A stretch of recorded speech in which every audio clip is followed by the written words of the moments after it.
the 26th of September 2016, Richmond, Virginia. A 21-year-old woman named Keeshae Jacobs sends her mother a text message. She's staying at a friend's place tonight. She'll be home tomorrow.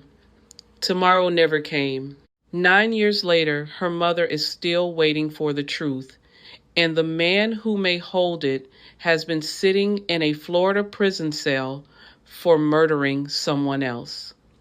This is The Last Known Moment. I'm your host, and this is the story of Keeshae Jacobs. Before we go further, this episode discusses violent crime, dismemberment, and the disappearance of a young Black woman.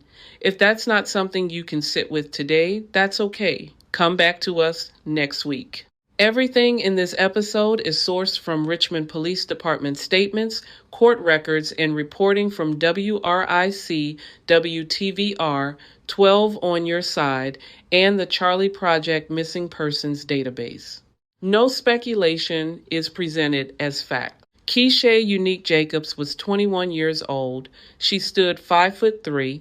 She lived in Richmond's East End, the Churchill area, close to family, close to home. By every account, she was the kind of daughter who checked in, who texted her mother Toni to let her know where she was and when she'd be back.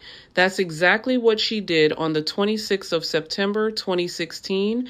Keeshae told her mother she was heading out, last seen in the area near Chimborazo Park, and that she'd be staying somewhere for the night. She said she'd be home the next day.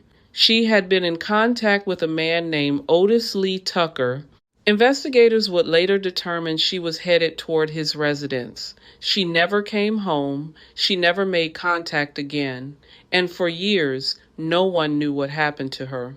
Toni Jacobs didn't wait for police to tell her something was wrong. She knew almost immediately. And from very early on, she pointed investigators toward one name, Otis Tucker.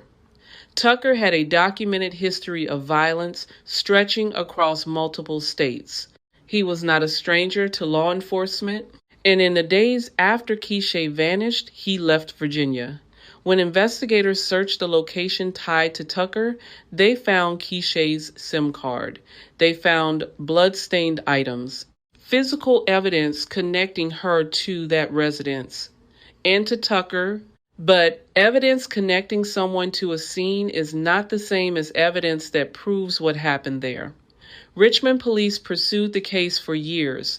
Tucker was named a person of interest, but without a body, without a confession, without enough to charge him, the case stalled. While Keeshae's case sat unresolved, Otis Tucker's violence didn't stop. In 2022, in Florida, Tucker murdered a woman named Ashley Fowler. He was convicted and sentenced to life in prison. It was that conviction, that separate act of violence, that would eventually crack open what happened to Keeshae. In 2024, nearly 8 years after Keeshae disappeared, Richmond investigators traveled to Jacksonville, Florida, to sit down with Tucker again. This time, with help from an unexpected source. Tucker's own father, who traveled with police and encouraged his son to finally tell the truth. Tucker admitted he was with Keeshae when she died. He claimed she died of an overdose in his home. He admitted to disposing of her body. He did not confess to killing her. To secure that admission, Richmond police reached an agreement with Tucker. They would not use his statements about Keeshae's death against him in future prosecution. It was a trade, the truth, in exchange for accountability he'd likely never face. On the 11th of July, 2024, Richmond Police Chief Rick Edwards stood in front of cameras and confirmed what Toni Jacobs had feared for nearly 8 years. Her daughter was dead. Quote, "It's a very sad story," Edwards said, "and I know all of us hoped she would be found, but unfortunately, she was not." End quote. The method Tucker used to dispose of Keeshae's remains has made it nearly impossible for investigators to recover them. As of this recording, her body has never been found.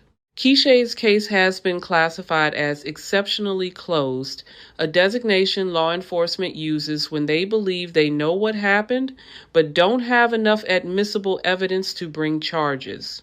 Otis Tucker has never been charged in connection with her death.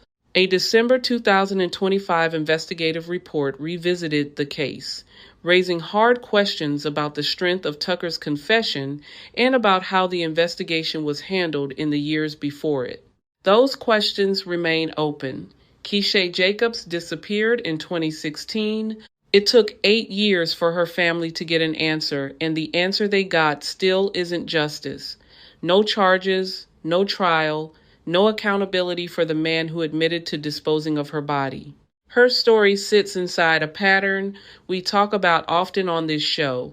Cases involving missing Black women that move slower, get less coverage, and too often get closed without consequence. Toni Jacobs is still out there, still carrying her daughter's name, still asking the same question so many mothers on this show have asked us to ask on their behalf. Who is going to answer for this? If you have any information about Keeshae Jacobs' case, please contact the Richmond Police Department Cold Case Unit. This has been The Last Known Moment. Thank you for listening and for remembering her name.